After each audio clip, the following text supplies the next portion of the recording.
eu não sou palestrante, eu sou falador, né? Então, como eu trabalho há muitos anos, né? Mais de 40, mais de 4 décadas, trabalho conversando, orientando, tentando fazer as pessoas mais saudáveis, né? E eu estou aqui me propondo a gente conversar um pouco sobre drogas, né? Tanto o lado espiritual, né? Tanto as consequências, né? Só conversar um pouquinho sobre as drogas de modo geral, né? A humanidade ainda está muito ligada, né, ao uso de substâncias psicoativas, né? O tabagismo e o álcool são drogas lícitas, fazem parte de um rol, né, de sofrimento muito grande, né? Se a gente avaliar, fizeram uma pesquisa que eu estava lendo hoje, no IML, é o Instituto Médico Legal de São Paulo. Cada 100 corpos que examinaram, 95 desses corpos tinham álcool no sangue, né? E o álcool, por exemplo, que é uma droga, né, lícita, que a maior parte de nós ainda, às vezes, né, usamos, né, como aquela cervejinha no final de semana, né? Ela é causadora de muitas doenças e muito sofrimento, né? 80%, por exemplo, da violência doméstica tem álcool no meio. Esse período, por exemplo, 16 a 24 anos, né, a morte dos jovens, né, sempre tem álcool ou tem droga no meio, né? A perda de muitas vidas. A violência no trânsito, praticamente 75% tem álcool, né? O cigarro, por exemplo, o álcool ele é responsável por mais ou menos 200 mil mortes por ano no Brasil, né? O cigarro parece brincadeira, mas o tabagismo também, mais ou menos, também equivale a mais de 200 mil mortes por ano no Brasil. Então, são substâncias, drogas, né, que, né, aceitas pela sociedade, né, mas que trazem tanto sofrimento na humanidade. É interessante que o homem, né, que a humanidade, ele buscou, né, porque todo mundo sente dor, nós como espírita, né, sabemos que o planeta Terra é um planeta de provas e expiações. Então, todos nós somos alunos repetentes nesse aprendizado do amor, né, um processo evolutivo. Mas a humanidade sofre, tem dores, né, tanto dores físicas como psicológicas, como mentais, como sociais, afetivas, né? E ela, para amenizar essa dor, ela vai em busca, né, de alguma compulsão, né? Então, se ameniza a dor, né, por exemplo, às vezes com esporte, às vezes você vai para esporte radical, né? Você ameniza a dor, né, com o uso de alcoólicos, né? Você bebe para você relaxar, né? Então você usa drogas, outras drogas mais pesadas, que são as drogas ilícitas, para você poder, às vezes, até trabalhar. Houve uma pesquisa no Fantástico agora que 35% dos motoristas que estão dirigindo na estrada têm o uso de cocaína, né?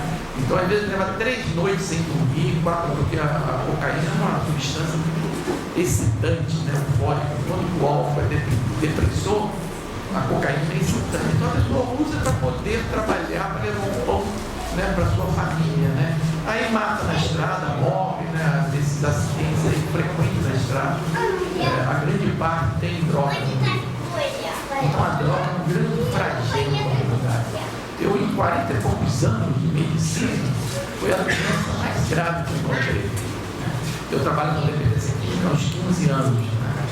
E eu ainda não consegui, né, avaliando um jovem, né, que vem, às vezes eu perguntar sobre a doença dele. Muitas vezes, há pouco tempo eu vi um jovem que eu queria ter um câncer, porque eu sei que eu não posso beber. Se eu bebo uma cerveja, desencadeia toda a minha doença, né? E é interessante, não é só a doutrina espírita explica isso, que o alcoolismo, as drogas em geral, ela faz parte do NA, né, os narcóticos anônimos, os alcoólicos em geral, ele faz parte de 12% da população que usa. Então, o homem busca, para aliviar suas dores, as substâncias, né? Muitos tomam remédio, né? o médico passa remédio, a pessoa fica entorpecida, fica robotizada, né?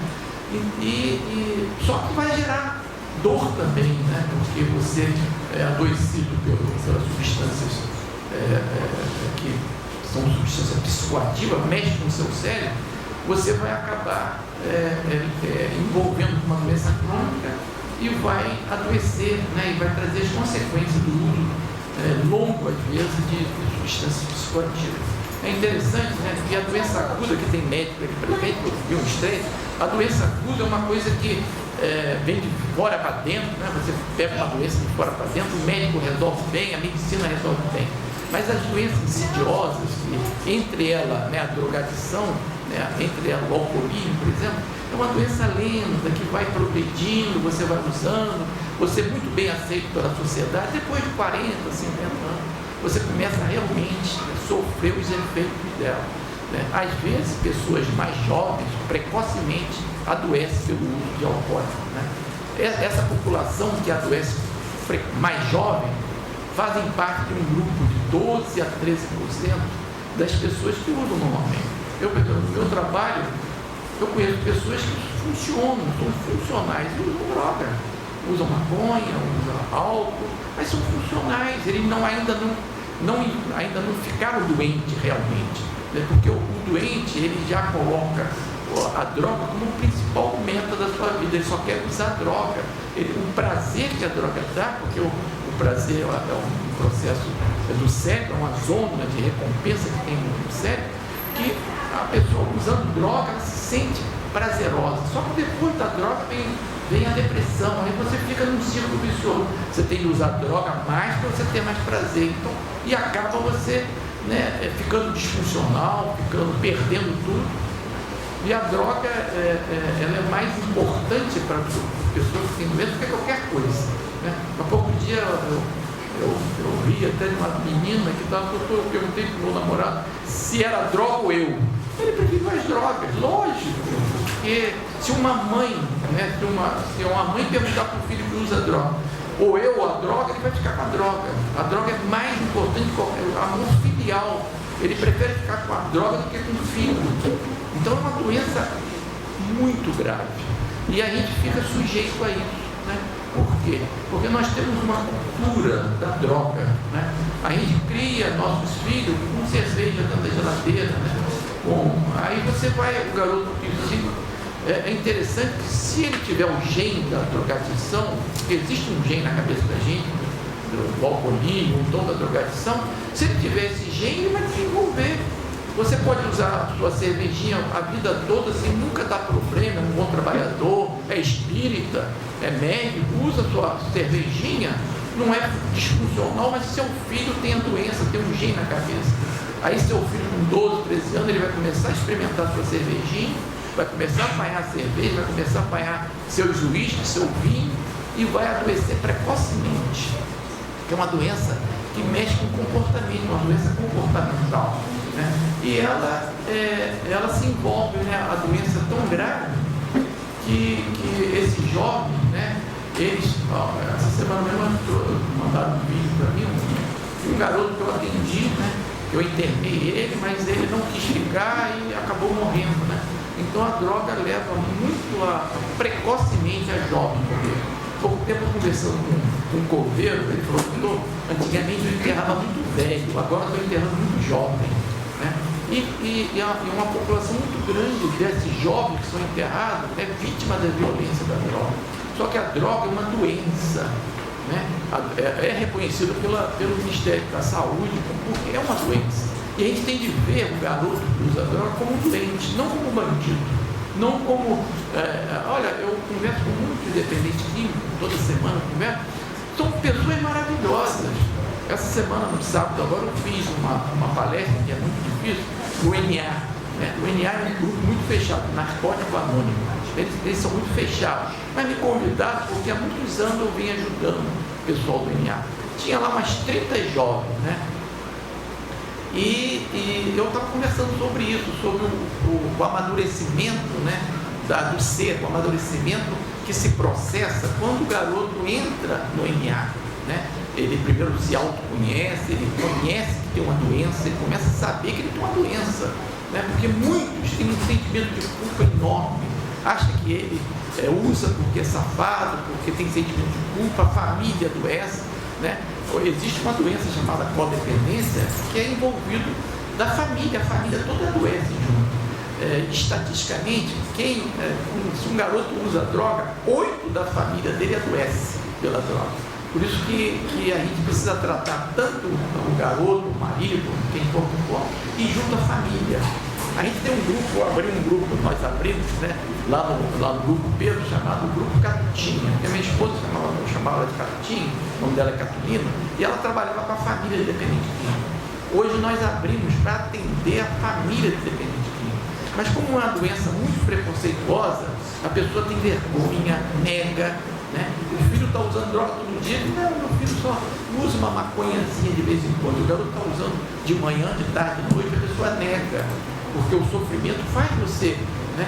E você precisa buscar ajuda. Se você tem alguma dificuldade, você está vendo o seu filho caminhar nesse caminho, procure ajuda. Hoje, graças a Deus, tem ajuda para isso. Na minha época, eu tenho um filho dependente químico, né? Na minha época eu não sabia nada. A minha faculdade nunca me ensinou sobre nada sobre droga, nem sobre álcool. Falava alguma coisa sobre cirrose hepática, que o álcool levava, mas muito pouco, né? Hoje, graças a Deus, as faculdades já estão trabalhando um pouco mais sobre drogas, né? Então eu, por exemplo, eu sou espírita há muitos anos, algumas décadas, e eu trabalho com dependência química em atendimento também nas nossas casas espíritas, né? E a gente vê o sofrimento que é de um adicto que foi por outro lado e continua adicto, né? Então a gente precisa entender melhor isso, principalmente nós que somos espíritas, para a gente não fazer essa cultura, né, que é uma coisa social, de ter nossa cerveja em casa. Você sabe uma coisa interessante, né? O mormon, por exemplo, ele não bebe, né? O evangélico bebe, porque eu tenho amigos evangélicos, eu vou na casa dele e eles bebem. O evangélico bebendo, mas bebe, né? Dependendo de cada denominação. Mas a gente, como espírita, deveria ser igual a mormon.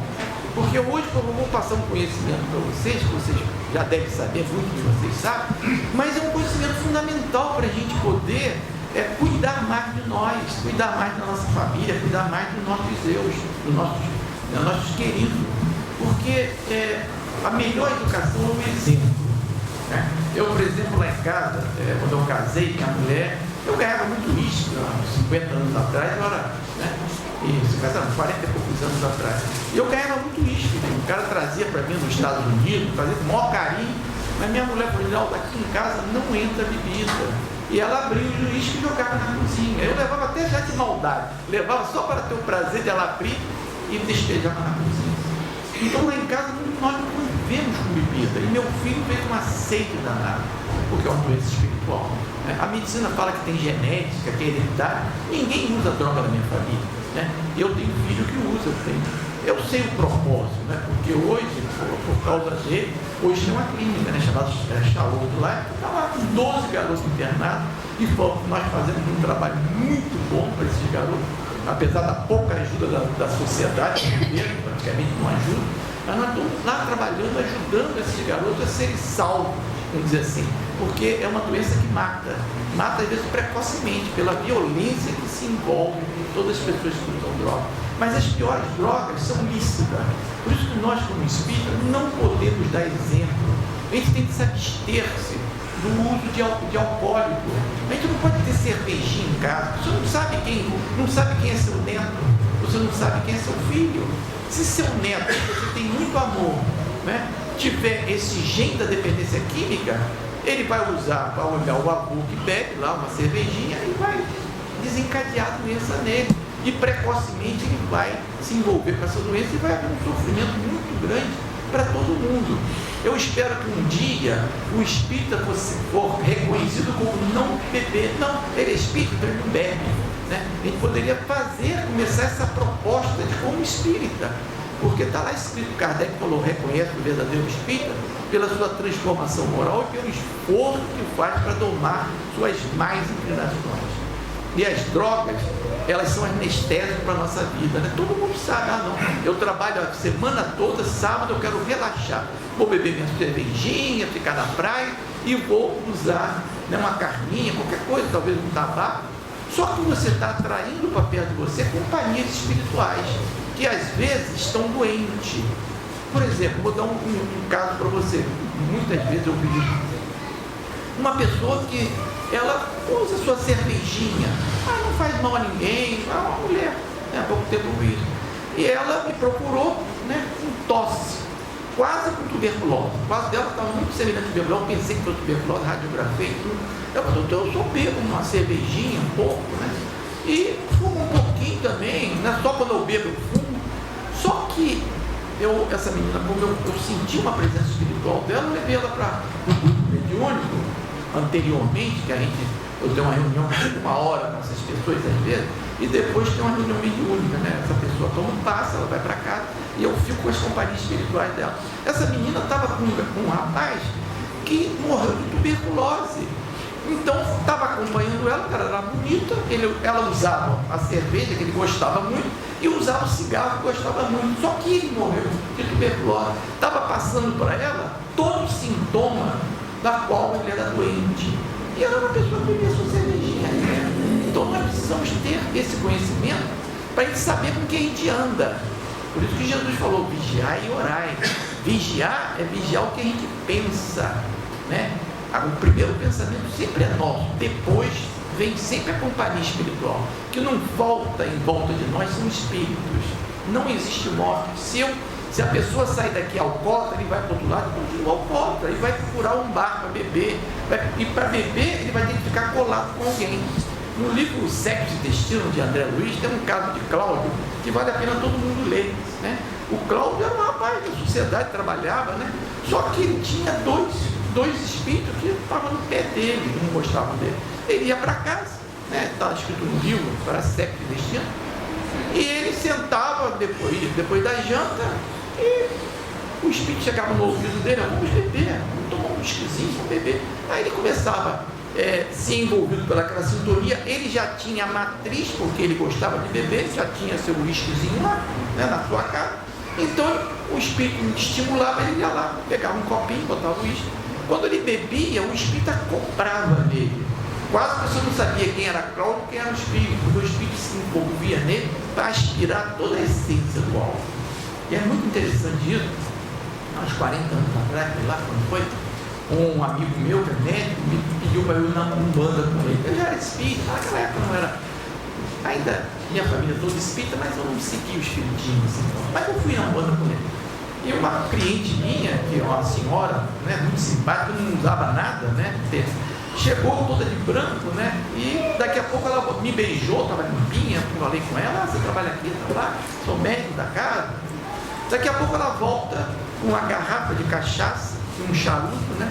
Na minha cara, pegou a garrafa, virou e tomou tudo. Não deixou um gole. Eu falei, vai morrer, vai entrar em coma, porque aquela quantidade de álcool que ela bebeu é para ter entrado em coma. Fumou um cigarro, deu uma gargalhada, fiquei assim. Daqui a pouco acabou a sessão, ela voltou, veio me beijar, não tinha nem cheiro de álcool, né? O espírito que ela serviu de intermediário aspirou, quer dizer, imagina, ele tomou conta dela, aspirou todo o álcool que ela bebeu, talvez até para me ensinar, porque a espiritualidade nunca trabalha, sempre está trabalhando para ensinar, até usando, porque naquele momento eu vi a influência espiritual, né? Possessiva, vamos dizer assim, o espírito possuiu aquela senhora e aspirou todo o tabaco que ela fumava, o álcool que ela bebeu, para me mostrar, talvez até foi manipulado por outro espírito, que ela saiu de lá do lugar que ela estava e veio na minha frente para beber na minha frente, como diz o outro, olha só, estou mostrando para você que eu vou tomar o álcool dela todinho, né? Provavelmente até por influência de outro espírito. Então isso, e com os livros que nós vamos lendo, vamos estudando, a gente vai se conscientizando, né? Que a gente tem companhia espiritual toda hora. Se você sintoniza com o uso de alcoólico, você vai ter companhia espiritual. Quantas vezes eu já vi em exemplo, né? Teve um militar, né, conhecido meu, aquele militar que seguiu a carreira militar todinho, não era alcoólatra, não bebia nada, um cara muito certinho, né? Porque era militar, né? Ele falou, uma vez ele chegou no meu consultório com a cara, com uma vergonha, com um sentimento de culpa. Eu falei, o que houve? Ele falou, não, você viu, eu fui no Cavaleiro, era um jogo do Brasil, um amigo dele chamou para ver o jogo, ele sentou com um amigo de muito tempo, começaram a beber uma cervejinha, daqui a pouco os dois estavam brigando no meio da rua, e amigos. Agora você, entende? Ali com certeza tinha espírito ligado um no outro, que queria que houvesse uma tragédia, né? Então nós somos, por isso que Kardec, quando perguntou os espíritos nos influenciam, os espíritos muito mais do que vocês pensam, na maior parte deles conduzem vocês. Então eles conduzem a gente para onde a gente quer ir, né? Se eu quero ir para um lugar bom, eles vão me conduzir para um lugar bom e eu só vou sintonizar com espíritos bons. Se eu quero ir para o bar, com certeza eu vou com alguém que gosta de beber. Eu tinha uma cliente minha, até faleceu frágil, nunca mais esqueci dela, ela até irmã de Lucas, ela era médium vidente. Falou, doutor, eu não entro em bar de jeito nenhum, porque é tanta gente que eu não sei quem que está vivo ou quem está morto. É uma festa, né? Porque existe muito, é uma população muito grande, né? Então eu trouxe para você que essa, falo para Valendo por aqui, que a compulsão oficiosa, quer dizer, qualquer tipo de compulsão não termina com a morte, ninguém vira santo depois que morre, a gente continua igualzinho. Se você gosta de usar bebida alcoólica, gosta de usar droga, você vai continuar usando. Olha, hoje eu atendi um grupo mediúnico, muitos garotos, né, que morreram pela droga, né, estavam extremamente doentes pela droga e continua igualzinho como a gente vê aqui. Não muda nada. O garoto falou, eu não consigo parar, ela vai me matar, ele já morreu, está achando que vai se matar, e já morreu, né? Está do outro lado, né? Porque a consciência dele, a droga entorpece, ele morre, tem uma overdose, morre, ele nem sabe que morreu, só vai saber depois de algum tempo, quando o pessoal brinca com ele, quando ele vai saber, quando ele é atendido, é amparado. Então essa compulsão, ela não termina. Próximo.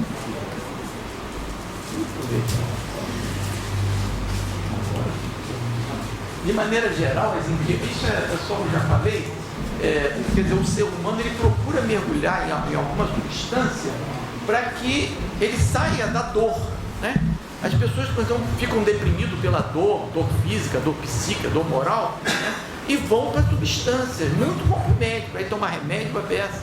E como a falta, olha, a última, talvez a última senhora que eu atendi, ela, católica, muito católica, uma pessoa muito boa, tem um amor pelo pai, cuida do pai, o pai está com 95 anos, tem um amor pelo pai, mas a falta de conhecimento dela, da vida futura, do que a vida continua, fez ela, quando o irmão morreu, que tinha uma doença extremamente grave, ela ficou 3 anos de cama, né? Quando o pai adoeceu, levou mais 2, depressão, né? Ela não aceitava que aquele irmão dela podia morrer, tinha que arranjar um jeito de salvar.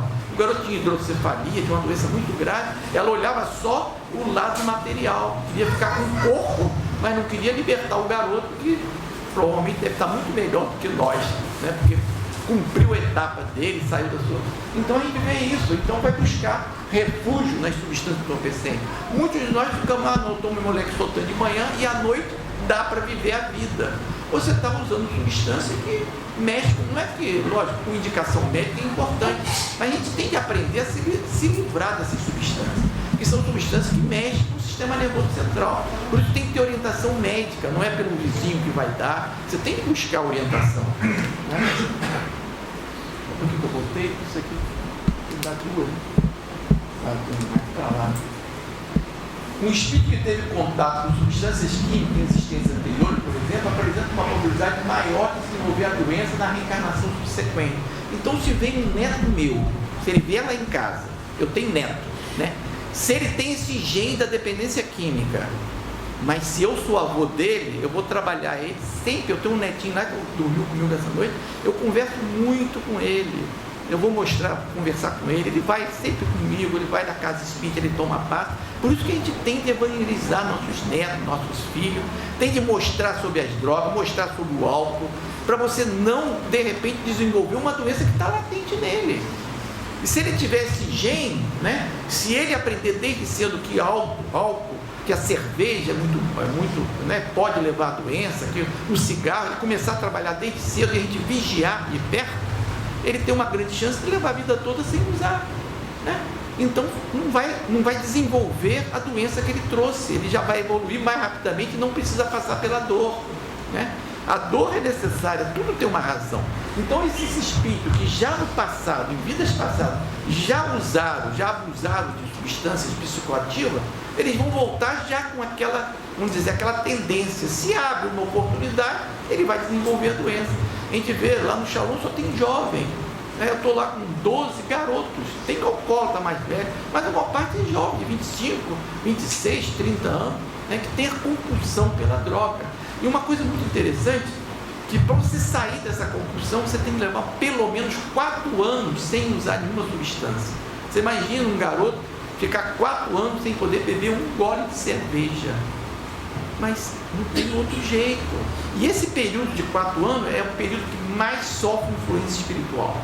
Hoje eu atendi um garoto que está ali por 2 anos, ele veio na casa espírita, nós estamos terminando a reunião de estudo, me deu um passe que eu vou fazer uma prova e todo desarmonizado, estou em desequilíbrio, né? Enquanto ele tiver, né, o gostinho de, podia beber, ou abre uma geladeira, beber uma cerveja. Quando ele foi na casa de uma pessoa, ele falou para mim que foi paiar um negócio na geladeira, abriu, tinha cerveja, aquilo excitou a papila dele, quer dizer, então ele ainda facilmente ele é influenciado. Não quero, só por hoje eu não uso. Porque é um dia de cada vez. O dependente químico mata 1 milhão por dia, né? Tem que ficar sem usar nenhum tipo de... E qualquer festa, você vê, há pouco dia eu fui numa festa de um amigo meu que era evangélico, né? Me ofereceram mais de 20 vezes cerveja. Eu cheguei para ele, não aguentei, falei, cara, você é evangélico, se eu fosse dependente químico, eu ia bater de carro e ia morrer, porque eu vim de carro dirigindo sozinho, vim na sua festa de criança, vim porque eu sou seu amigo, e estou achando uma barbaridade, que me ofereceu cerveja demais. Ele ficou sem jeito, mas eu tive que falar para ele. Quer dizer, um cara evangélico, uma festa de criança e bebida solta. Há pouco dia eu fui num casamento, né? O pastor deu uma preleção linda. Depois o uísque, vieram me oferecer o uísque com vodka e outra. Não, Red Bull. Quer dizer, um cara trazendo numa bandeja uísque, Red Bull e vodka. Aquilo ali é uma mistura, você explode quase. Se você for jovem, você explode. Eu vejo no consultório, o cara chega lá, doutor, meu coração está saindo pela boca. O que você usou? Misturei vodka com Red Bull, não sei o quê. Né? Então, num casamento que era evangélico, eu falei, meu Deus, eu vou embora, que isso aqui está muito louco. Eu fui embora. Eu estou louco, esse pessoal que está louco. Eu falei, se eu for no banheiro, eu vou usar cocaína, vou ter cocaína no banheiro. Se aqui, no meio de um monte de gente evangélica, estão me oferecendo uísque com Red Bull, no banheiro eu vou ter cocaína, não tem dúvida, não é? Mas eu tive de ir embora, eu vou embora, porque senão, para não ficar tão descomprado, tão descompensado, dá dura, né? Manuel Filomeno, Nas Fronteiras da Loucura, quer dizer, tem vários livros, né, espírita, que vale por isso que o espírita tem de ler, tem de estudar, tem de procurar se inteirar do conhecimento, né? E tem vários, André Luiz, no outro livro da André, sempre tem alguma coisa sobre droga, né? Manuel Filomeno, né? O homem, quer dizer, a humanidade, às vezes, ele tem um crescimento muito grande da horizontal, né? Você vê que a tecnologia hoje, né, é uma tecnologia na horizontal que a gente tem, né? Você vai ver, né, com essas loucuras que está andando pelo mundo, né? Mandaram para mim um vídeo, né, da tecnologia mortífera, lá nos Estados Unidos, França, matando os caras, né, com um avião que nem os caras veem. Os caras estão lá andando, cai um tiro, uma bomba na testa. Quer dizer, o homem evoluiu muito materialmente, tecnologicamente, mas na moral não evoluiu nada. Ainda nós estamos no olho por olho, dente por dente, a gente está vendo isso. Os Estados Unidos joga a bomba lá e vai lá, dizima uma população, aí cria um monte de homem-bomba. Eles estão matando os caras lá na Síria, os homens-bomba estão tudo lá nos Estados Unidos, estão tudo lá na França. Porque tem muito muçulmano e tem muita gente que cria ódio no coração, né? Porque a violência gera violência. Então a gente precisa parar com essa cultura de violência. Só que a humanidade precisa sofrer, mas Jesus falou, os brandos herdarão a terra. Nós precisamos ter confiança em Jesus, precisamos ser brandos, porque está havendo uma mudança na terra, né? Muitos desses espíritos belicosos que só pensam na guerra, eles vão ser tirados do planeta, né? Se você for ver a história, né, a história é muito triste, a Inquisição, as cruzadas, quanto se matou, né? E hoje estão aí, os que morreram no passado, que levaram para a vida com ódio, que tiveram a oportunidade de reencarnar, estão aí tirando o pescoço dos outros, estão ainda, né, explodindo bomba. Então, a gente precisa, hoje, eu até falei com uma senhora que ela não é espírita, mas ela é médium, e ela vê espírito, ela contando a história dela. É uma pessoa, o doutor me falou para mim, na outra encarnação, com certeza eu fiz muito aborto, porque eu adoro trabalhar com ervas medicinais. Eu paguei 4 filhos, porque eu não pude ter filho, meu útero foi para o espaço. Eu paguei 4 crianças para adotar, a mais velha, hoje tem uma creche, eu cuido de 80 crianças. Ela mesmo, sem ser espírita, ela já sabendo da lei de causa e efeito, né? Ela tem um problema no esôfago, ainda bem que ela não está aqui, tem um problema no esôfago, e ela falou para mim, eu ainda brinquei, provavelmente você fez uma reserva, além de aborto, você fez uma reserva também para envenenar, porque ela tem o esôfago todo machucado, né? Provavelmente ela está resgatando o seu passado e vai sair em luz, porque ela está cumprindo, né? Ela está fazendo a vida dela um ato de amor ao próximo, né? Vamos dizer, refazendo todo o seu passado através do amor.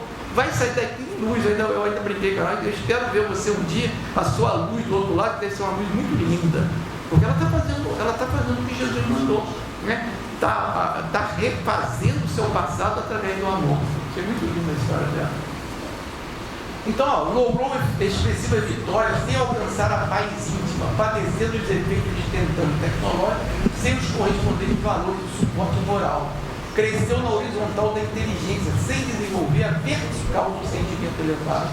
Como efeito, não resiste às pressões, desequilíbrios com facilmente e foge na busca de alcoólico, de tabaco, de droga, de sinónimo, de natureza tóxica, né? Isso é a nossa humanidade ainda.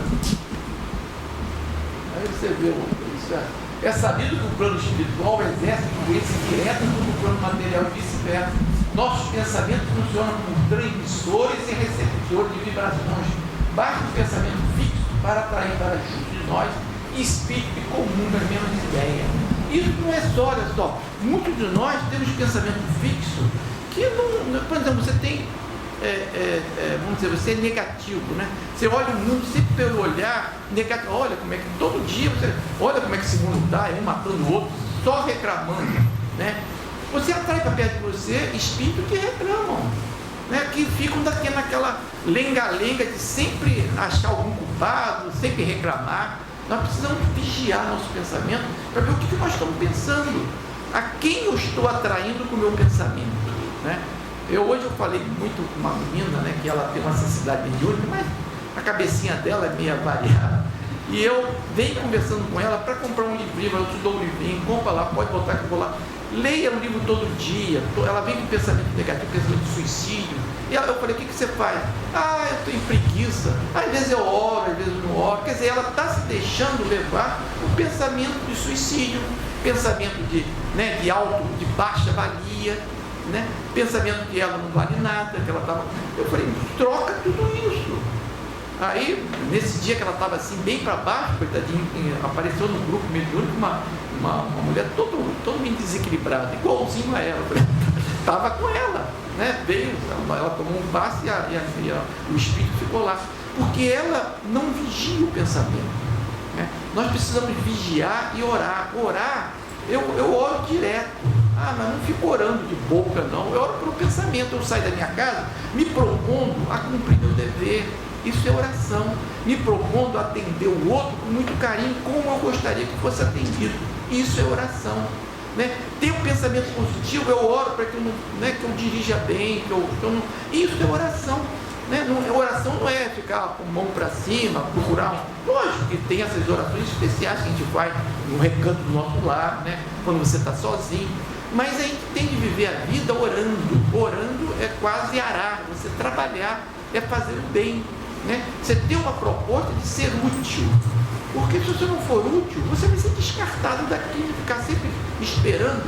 Por isso nós precisamos sair da inércia e procurar fazer alguma coisa de bem. E a caridade é a melhor solução para nós. Eu sempre penso em Chico Xavier. Chico Xavier falou assim: quando a justiça divina te vier te buscar para o acerto de conta e te encontra trabalhando no bem, ela pede a misericórdia para te dar um tempo para você. Então eu vou querer trabalhar no bem até morrer, né? Porque aí a justiça não me pega, ela vai ficar rodando, mas não me pega, porque o bem faz com que eu fique isento do meu passado.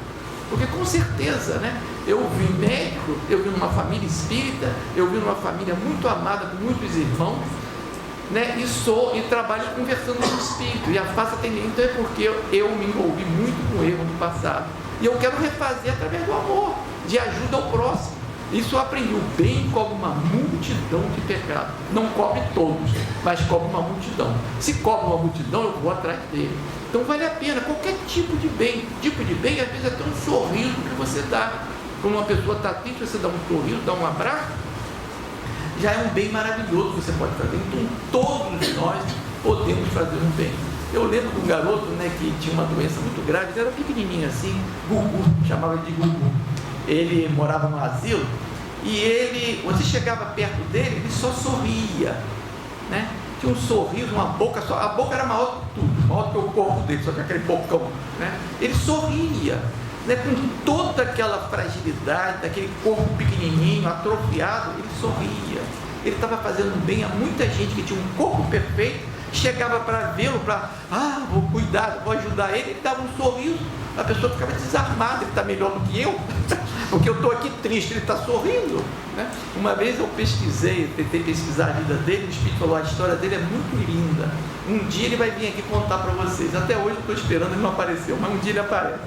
Mas é isso, é vibração, né? A gente precisa cuidar do que a gente tem. Esse é o alcoolismo. Existe nesse mundo dupla dependência, uma por parte da bebida propriamente dita, com toda a carga psicológica muito boa, outra por parte das entidades invisíveis, que hipnoticamente exercem sua influência, conduzindo por sugestão o indivíduo à ingestão de algo. Olha, todos nós, né, nós tivemos nossas encrencas do passado. Então um garoto desse, que tem um jeito da dependência química e tem inimigos do passado, esses inimigos do passado vão trabalhar a dependência química de modo que haja violência e que ele morra cedo, né? Por isso que quantas vezes, né, a gente vem, atende esses garotos, eu trabalho em reunião mediúnica para esses meninos, a gente vê em espírito que tem ódios dele, tem a doença também, mas tem ódio também, então ficam no pé dele. Por isso que tem que fazer reunião mediúnica para esses meninos, né? Eu trabalho lá no Shalom e eu faço para eles. Sempre vem. Hoje, por exemplo, vieram no grupo mediúnico mais de 10 espíritos dependentes químicos e muitas vezes muito difíceis para se amparar. Graças a Deus, nós amparamos todos. Mas então é uma doença muito grave, né? Que a gente precisa ter conhecimento sobre ela. E a gente precisa dar exemplo. Rapaz, não trabalhar com microfone. Se eu fosse um showman, seria uma beleza, mas não sou. Entendeu? Fala um pouco. Não raro, aqui, quando a pessoa traz a mediunidade, vamos dizer assim, e ainda é dependente químico, ela sofre influência muito grave do mundo espiritual. Por isso que a gente precisa ter muito carinho por esses garotos, né? Estou falando do garoto, mas é marido. Hoje, por exemplo, eu atendi um rapaz que é dependente químico, só que ele não sabe. Ele bebe toda semana, usa cigarro toda semana. A dependência química do álcool se exerce no final de semana. Todo sábado ele toma um porre. E segunda-feira vai trabalhar. Trabalha de segunda a sexta, mas sábado ele toma um porre. Ele tem uma doença, ele não consegue parar, né? Então é cíclico. Tem pessoas que com o tempo vai bebendo todo dia. Isso acontece principalmente quando ele se aposenta, né? Existe muito aposentado, por isso que a aposentadoria, o cara morre em 4 anos, uma grande parte, o cara aposenta, fica sem nenhuma coisa para fazer, ou então não tem, e bebia só no final de semana, ele começa a beber todo dia, e a bebida mata ele mais rapidamente, ou então começa a usar droga todo dia. Então a ociosidade é uma das piores coisas para qualquer um, né? Eu não me permito ficar ocioso. Todo dia eu tenho ocupação para fazer, todo dia eu faço alguma coisa, aí curto minha vida demais, mas todo dia eu trabalho. Se eu não estiver trabalhando, estou fazendo algo prazeroso para mim, sem ofender ninguém, sem machucar ninguém, e muito menos sem me machucar, porque eu aprendi a me amar. Então eu me amo muito, e com o meu amor por mim, eu não me machuco, né? E aí eu ensino os outros a não se machucarem também. É necessário esclarecer que a obsessão só acontece quando permitido. Portanto, na maioria das vezes não há atenuante. O espírito André Luiz, a gente vai falar sobre domínio, quer dizer, a gente não pode, às vezes o espírita, né, muitos de nós, ainda botou muito culpa no obsessor, né? O obsessor é o pobre coitado que é culpado de tudo. Como nas religiões evangélicas é o diabo, né? E no espiritismo é o obsessor. Só que o obsessor, ele, na maior parte das vezes, eles são benfeitores para nós que somos, vamos dizer, obsidiados, porque eles nos trazem para buscar ajuda, nos trazem para a casa espírita, né? A casa espírita vai te orientar para o atendimento para a terra. Então, na maior parte das vezes, eles são benfeitores. Agora, o obsessor, ele só obsidia se ele encontra campo para obsidiar, né?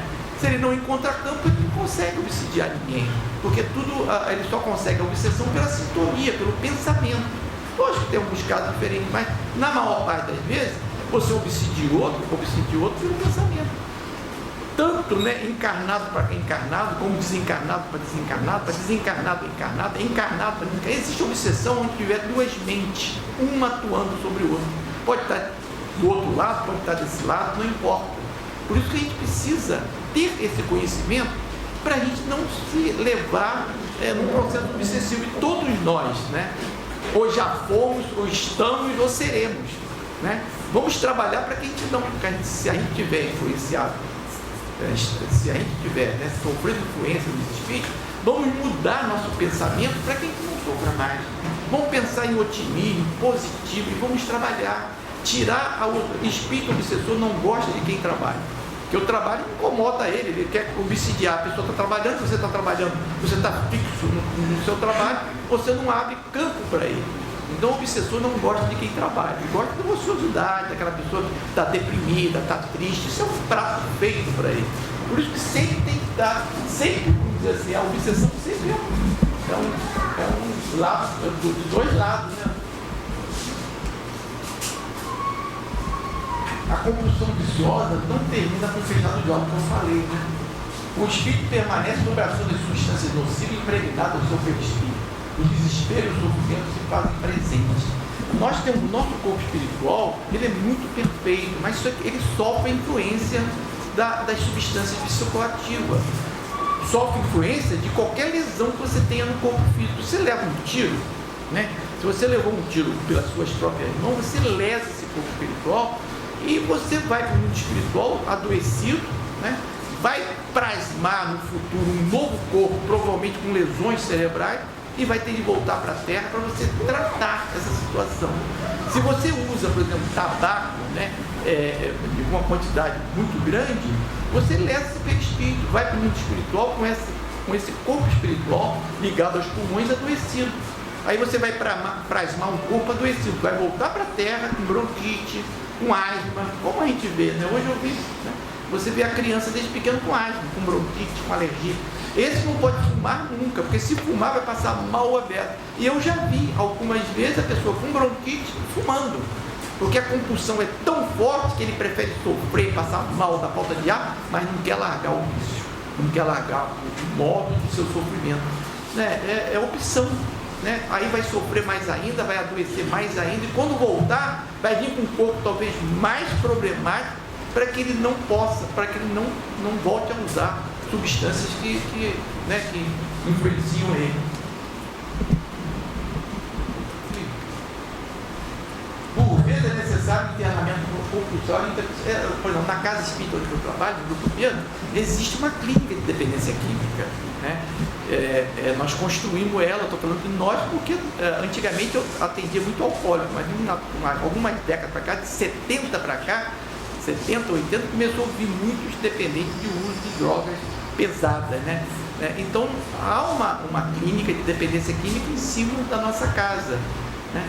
E nós internamos esses espíritos para fazer tratamento tal qual como a gente interna aqui os que a gente encontra por aí, né? Mesma coisa, vai ser tratamento com remédio, com passe, só que tem uma grande vantagem. Nesse ambiente não tem influência de outros espíritos. Como também num local protegido você também não tem influência. Por exemplo, no Shalom, da qual eu sou diretor, lá os espíritos não entram. Eles só entram aqueles permitidos. Várias vezes eu ouvi, nós ficamos tudo lá fora, estou esperando ele sair. Quando ele sai, cola nele. Mas ele não entra nessa instituição, porque tem uma proteção magnética. Mas se o garoto sai de lá ainda com pensamento, o obsessor dele, se houver obsessor, se tiver ódio dele, vai persegui-lo e vai fazer com que ele volte a usar droga. E às vezes a gente vê, né, o cara fica lá 3 meses, 4 meses, fica ótimo. 3 meses não, fica esse tempo todo. Fica lá, 60 dias. Sai de lá, vai para a droga. É uma coisa impressionante. Como é que a compulsão, por quê? Porque há espírito no meio. Né? Por isso que a gente sempre tenta fazer reuniões mediúnicas para ele, mas mesmo assim, de vez em quando, a gente perde nessa influência espiritual. Quando retornam para o físico, traz consigo, né, as lesões do perispírito. Por isso a gente vê aí pessoas jovens, né, às vezes muito adoecidas pelo pulmão. O que fazer para combater a dependência química? Eu estou falando para vocês. Primeiro, não dar exemplo. Segundo, nós somos espíritas, evangelizar suas crianças, seus netos, crescer na casa espírita com as suas crianças. Leva todo sábado, domingo, sei lá quanto foi a evangelização, é fundamental para se criar homens de bem. E quem é homem de bem não vai usar substância para se anestesiar. Né? A droga não traz felicidade, a droga traz prazer. Então a droga, o prazer que a droga traz é um prazer fugidio, que você precisa repetir a droga para ter aquele prazer, aí você entra em depressão. Né? Então, para a gente cuidar disso, a educação moral do Evangelho, temos de ir com o nosso exemplo. Não se admite um espírita ter cerveja em casa, fumar cigarro. Ele não é espírita, ele está fingindo que é espírita. Né? A educação moral do Evangelho, sem disfarce nem distorções, a conscientização espiritual tem a liberdade e orientação com base na responsabilidade da disciplina moral deve ser a vigilância carinhosa dos pais e mestres cautelosos. Eu converso com meu neto de 4 anos sobre droga. Ele tem 4 anos, eu já converso com ele com carinho, mostrando que as pessoas são doentes, que quando usam cerveja, eles vão acabar. Eu vou conversando com ele, com muito, eu já vou educando ele, porque eu não quero com meu neto, porque eu não quero passar com o meu neto que eu passei com o meu filho. Então eu estou cuidando dele já de pequenininho. Eu acho que eu mostro de uma maneira, né? A situação exige compreender diversas instituições, a começar pela família, que tem um papel preponderante na tutela do espírito. Então a família é fundamental, né? A família, a casa espírita, né? A educação moral, o exemplo, principalmente o exemplo, que as palavras podem até influenciar, mas o exemplo é que funciona. Então, se você quer que seu filho seja um homem de bem, seja um homem de bem. Se você quer que ele não use droga, alcoólico, substância, imagine um filho que vê a mãe tomando remédio de manhã porque está nervosa, toma remédio para de tarde porque tem dor no corpo, toma remédio de noite para dormir. Esse garoto tem a tendência de buscar também substâncias químicas para aliviar suas dores. Então a gente precisa buscar alternativa que tem, para que a gente não precise ficar tanto dependente de remédio, dependente de substâncias que vão mexer com o nosso humor, porque todo mundo, a verdade é que a droga, todo mundo busca, né, um humor bom, né, a felicidade, né, e as pessoas buscam essas drogas que não vão levar felicidade, vão levar sofrimento, é uma busca errônea. Formação religiosa contribui para o desenvolvimento do caráter, esculpido pela personalidade humana, os princípios éticos e morais. A sociedade também deve assumir a sua responsabilidade, né, e não fechar os olhos nessa situação. Cada indivíduo deve cumprir com o seu dever e ter consciência que todos nós estamos sujeitos. A droga é muito interessante, ela é democrática, ela entra em qualquer casa. Entrou na minha casa, entra na casa do presidente, em qualquer casa ela entra. Não tem. É certo que a espiritualidade também trabalha em benefício daqueles que atravessam essa dolorosa situação, mas sem a nossa colaboração, todos os esforços dos espíritos superiores são inúteis. Eu estou acabando, falta 3 minutos, né? Então, olha, eu vou falar uma coisa. Para você ter felicidade, hoje eu estava pesquisando isso, só para a gente fechar uma coisa mais alegre, falando sobre droga, bem pesado. Felicidade, por exemplo, vários estudiosos, vários pessoal, são 5 minutos, não é isso? Vários psicólogos falaram sobre felicidade, né? As pessoas pensam que a felicidade, às vezes, é no prazer, né? Usa substância, então isso aí dá prazer, não felicidade. Então, vários psicólogos, vários pensadores falaram, teceram, né, sobre felicidade. E eu pesquei alguns livros que foram muito interessantes. Por exemplo, o budismo, ele fala para você ser feliz, você tem de ter desapego, né? Você desapegar-se das coisas materiais, das coisas da vida, né? Desapegar-se do outro, né? Não é separar do outro. Desapegar é se você perde o outro, né? Se a morte leva ao outro, você ter condições de superar, continuar a sua vida, né? Porque a vida continua, né? O Epicuro, ele falou sobre disciplina. Ele falou que para você buscar a felicidade, você tem que ser disciplinado, né? Então você tem que ter disciplina para tudo, disciplina para alimentar na hora certa, dormir na hora certa, fazer exercício, cuidar do seu corpo, e isso também traz felicidade, né? Jesus, por exemplo, falou do amor, né? O amor, ele preenche nosso coração, preenche esse vazio existencial que muitos de nós temos, né? E o amor, a caridade, faz com que a gente também se torne feliz. E você fazendo algo pelo outro, você se sente um pouco a felicidade do outro quando recebe algum bem seu, né? Então muitos falaram, por exemplo, Karl Marx, ele falou que a igualdade da sociedade, né? Que a sociedade fosse mais equilibrada, fosse mais socializada, né? Você ajudasse um ou outro, também traria felicidade. Vários outros, né? Aristóteles falou que para você ser feliz você tem que cultivar virtudes, né? Você vê que há séculos Zoroastro, o Jainismo, falou que uma coisa interessante, Maomé, né, que fundou o islamismo, ele falou para você ser feliz você tem que ser caridoso e ter sempre esperança num mundo melhor. Quer dizer, o pessoal às vezes deturpa tudo que ele falou, né? Então esses filósofos todos buscaram, né, trouxeram essa coxa de retalho da felicidade que a gente precisa saber para a gente procurar ser feliz, porque ser feliz não é a destinação, é o caminho. Eu, por exemplo, sou muito feliz porque eu procuro trabalhar com todas essas ferramentas que eu vou aprendendo com esses pensadores, com esses sábios, né? Essas ferramentas vão me fazendo ser feliz. Então, o meu caminho é muito feliz, né? Às vezes eu tenho tristeza, eu tenho família, eu tenho problema na minha vida, muitos problemas na minha vida, mas eu vou pontuando com a felicidade, porque eu vou aprendendo a me desapegar, por tudo isso, né? Vou aprendendo com Jesus que o amor. E Robson é meu filho que está do outro lado, ele uma vez falou para a mãe, numa reunião, falou para mim, né? Falou, fala com a mamãe, papai. Ela tinha dado uma palestra de felicidade. Ela falou, fala com a mamãe, papai, que felicidade é o amor que se dá, né? Foi o que Jesus falou. Então eu termino com essa frase de Robson, né? Eu quero agradecer para vocês, né, por vocês terem tido paciência de me ouvir. Espero que alguma coisa tenha sido útil para vocês e um dia que eu tenha essa felicidade de nós espíritas sermos reconhecidos por não bebermos, né? Como os mormons são. Acho que é a única religião que não bebe são os mormons. Então imagine um dia a gente conseguir essa felicidade de ser espírita e ser reconhecido por não beber, por ser um homem de bem, né? De cumprir nossos deveres perante a sociedade. Muito obrigado por tudo, né?